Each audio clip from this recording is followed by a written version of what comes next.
வணக்கம் நண்பர்களே.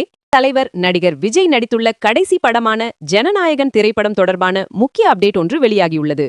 இந்த படத்தை KVN நிறுவனம் தயாரித்துள்ள நிலையில் இயக்குனர் வினோத் இயக்கியுள்ளார். படத்தை ஜனவரி 9ஆம் தேதி உலகம் முழுவதும் ரிலீஸ் செய்ய திட்டமிட்டிருந்தனர். அதற்கான விளம்பர பணிகள் வேகமாக நடந்து கொண்டிருந்தது. மேலும் டிக்கெட் முன்பதிவும் தொடங்கப்பட்டிருந்தது. ஆனால் படத்திற்கு தணிக்கை சான்றிதழ் வழங்க மறுத்த மத்திய தணிக்கை வாரியம் படத்தை மறு ஆய்வுக்கு அனுப்ப உத்தரவிட்டது. இதனை எதிர்த்து தயாரிப்பு நிறுவனம் சார்பில் சென்னை உயர்நீதிமன்றத்தில் வழக்கு தொடரப்பட்டது. இந்த வழக்கை விசாரித்த நீதிபதி PT ஆஷா மறு ஆய்வு குழுவுக்கு அனுப்பப்பட்ட உத்தரவை ரத்து செய்து உத்தரவிட்டார். ஆனால் அந்த உத்தரவை எதிர்த்து தணிக்கை வாரியம் மேல்முறையீட்டு மனு தாக்கல் செய்தது. இதனை விசாரித்த சென்னை உயர்நீதிமன்ற தலைமை நீதிபதி MM ஸ்ரீவாஸ்தவா தலைமையிலான அமர்வு தனி நீதிபதி பிறப்பித்த உத்தரவுக்கு இடைக்கால தடை விதித்தது. மேலும் இந்த வழக்கை ஜனவரி 20ஆம் தேதிக்கு தள்ளி வைத்து பதில் மனு தாக்கல் செய்ய தயாரிப்பு நிறுவனத்துக்கு உத்தரவிட்டுள்ளது.